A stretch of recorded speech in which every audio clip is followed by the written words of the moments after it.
Okey, Assalamualaikum warahmatullahi wabarakatuh. Saya Cikgu Hitam, Cikgu Aswad.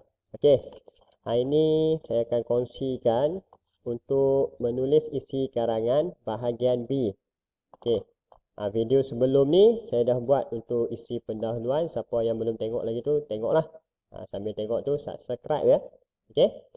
Okey, so untuk menulis isi karangan bahagian B, yang pertama sebelum kita menulis isilah, kita ada semua 5 isi. Jadi kita kenal dulu ayat-ayat yang boleh kita gunakan dalam penulisan isi tu nanti. Okey, so ayat yang kita boleh gunakan antara dia ialah ayat topik, ayat huraian, ayat contoh, ayat penegas, ayat arahan, ayat tanya, ayat kesimpulan, ayat cadangan, atau ayat harapan.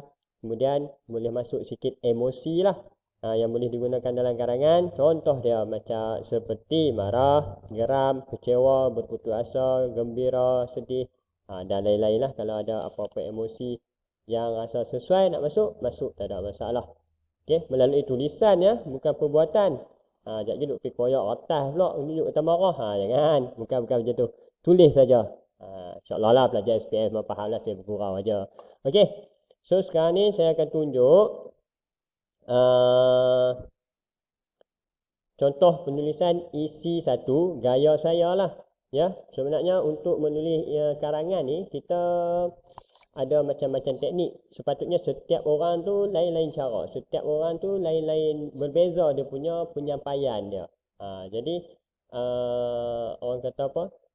Ini adalah idea saya. So, boleh ambil lah sebuah sikit. Bagi yang ada masalah untuk nak tulis, nak dapatkan 100 patah perkataan tu, ya, video ini untuk anda. Saya tahu, ramai yang dekat luar sana, ataupun student-student SPM, selalunya yang baru tingkatan 5 baru nak study lah.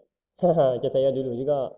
Okay, so, inilah cara dia nak dapatkan 100 patah perkataan dalam penulisan karangan di setiap perenggan. So, keseluruhan karangan ada 7 perenggan. Jadi, dia ada 700 lah patah perkataan. Lebih kurang lah. Kurang sikit sekat 90 lebih. 100 tu lebih sikit 1 lebih. Tu tak ada masalah. Okay ya. Okay, so kita tengok formula yang saya gunakan dalam penulisan isi satu ni. Okay, formula yang saya gunakan untuk isi satu. So, isi dia ialah kemasukan warga asing. Okay, kemudian apa yang saya gunakan? Ayat huraian, ayat topik ataupun isi penting, ayat emosi, kecewa ataupun marah yang saya nak guna dalam ni, dan juga ayat penegasan. Okay ya. So, kita setkan satu patah perkataan tu sebenarnya kita nak catch up. Catch up boleh kot no? Tak apalah, cakap tak apa. Okey, kita nak dapatkan penulisan dalam masa yang ditetapkan. So, masa cadangan yang ditetapkan lebih kurang 1 jam 30 minit kan? Lebih kurang lah. So, kalau kita tulis panjang sangat sekejap lagi, takut tak sempat siap pula. Okey, so saya setkan satu perenggan, satu patah perkataan. Okey. So, kita tengok. Contoh isi satu. Yang saya setkan tadi untuk saya gunakan 4 ayat ni lah. Ayat huraian, ayat topik, ayat emosi dan ayat penegasan. So, kita tengok ayat huraian dulu. Apa yang saya guna dalam ni. Okey, saya huraikan dulu. Masalah kesesakan ini bukan satu perkara yang baru. Malah, masalah ini telah lama berlaku dan menjadi semakin buruk pada tahun sebelumnya. Kajian dan ujian juga telah lama dilakukan, tetapi keadaan kesesakan masih sukar dikawal, terutama di kawasan Bandaraya, Kuala Lumpur. Okey, ini adalah ayat huraian. Okey, kemudian barulah saya masuk ayat topik ataupun ayat isi. Salah satu punca berlakunya perkara ini ialah peningkatan kemasukan warga asing yang merebut lambakan peluang pekerjaan di Kuala Lumpur. Okey, ini ayat topik ya. Okey, so bawah ni ialah ayat yang saya nak tunjukkan kecewa ataupun marah. Okey. So, keadaan ini bertambah buruk apabila lambakan penduduk ini berlaku kerana kemasukan pendatang asing tanpa izin yang memonopoli peluang-peluang pekerjaan dan bebas bergerak serta menggaut keuntungan sewenang-wenangnya tanpa dikenakan sebarang tindakan. Okey, tegasnya di sini, ini ayat penegasan. bahawa lambakan warga asing ini mempengaruhi kesesakan lalu lintas di Malaysia. Okey, so akhir perenggan 1 ini saya letakkan ayat pendegasan untuk remind balik kepada isi yang saya letakkan tadi. Okey. Okey, bukan apa, takut-takut pembuat exam baca-baca tak jumpa isi kan. So saya letak balik. Tak ada masalah. Kalau ada cara lain pun tak ada masalah. Lain orang, lain teknik dah. Okey, ni teknik saya. Ni teknik basic lah untuk orang yang lemah penulisan macam saya sebelum ni. Okey Okey.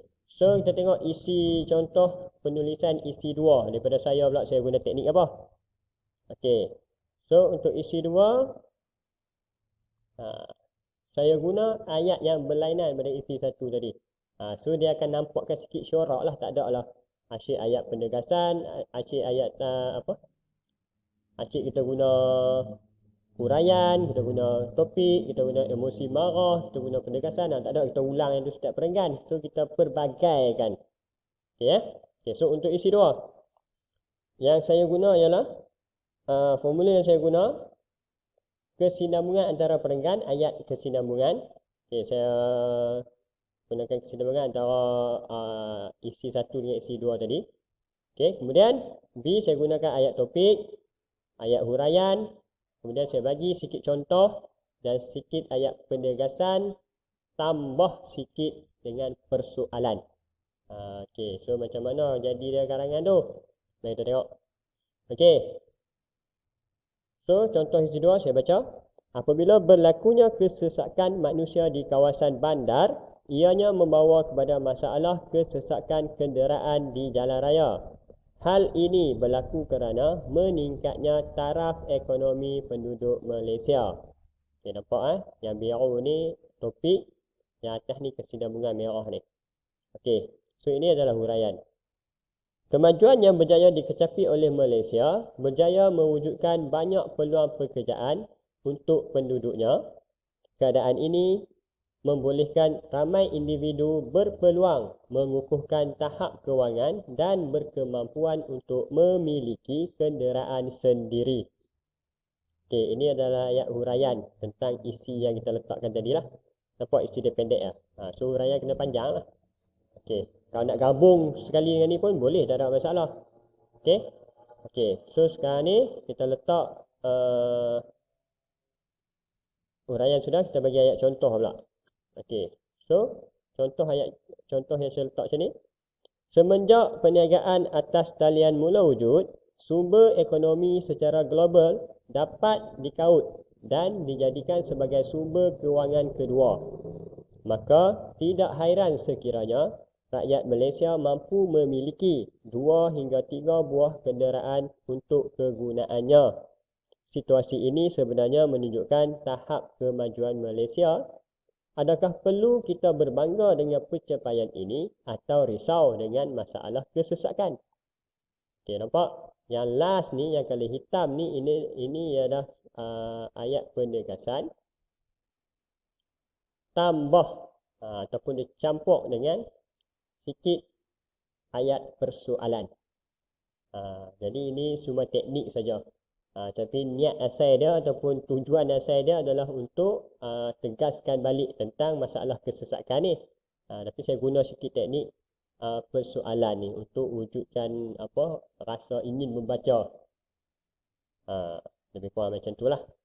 Okey, dapat Okey, so sama juga untuk isi yang ketiga, isi keempat, isi kelima. Okey, kita akan guna pelbagaikan variasi penggunaan ayat-ayat tu, ayat contoh ke ayat ni ke. Okey, kita atok siap-siap. Itu formula. So senang nak membawa kepada penulisan kita lepas ni. Okey. Okey, insya-Allah saya bagi 2 contoh isi yang saya dah tulis ikut pada idea saya lah. Kalau idea orang lain tu mungkin dia jadi macam lain. Tapi apa-apa pun tujuan utama kat sini saya nak membantu bagi mereka yang mereka yang ada masalah untuk menulis 100 patah perkataan 1 perenggan. Saya jumpa student-student saya dekat pusat tuition ni pun sama ya. Memang dia tak erti nak tulis, nak dapatkan 100 patah perkataan. Itu yang tak reti lah. Tapi bagi yang dah reti, asalnya tak reti, bila dah reti, dia tak reti pula nak bagi cukup 100. Dia terlajak ke 150.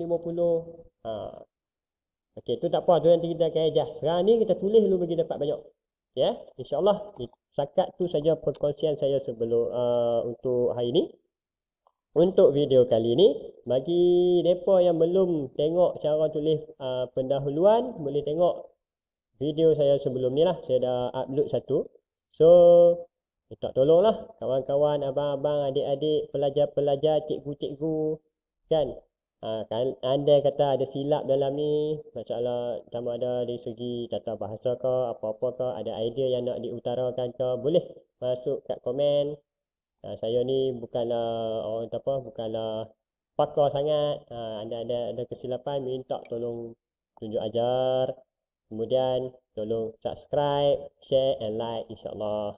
Okey, kita jumpa lagi untuk video selepas ni. Untuk soalan ni, ada satu lagi penutup yang saya akan kongsikan lepas ni insyaAllah.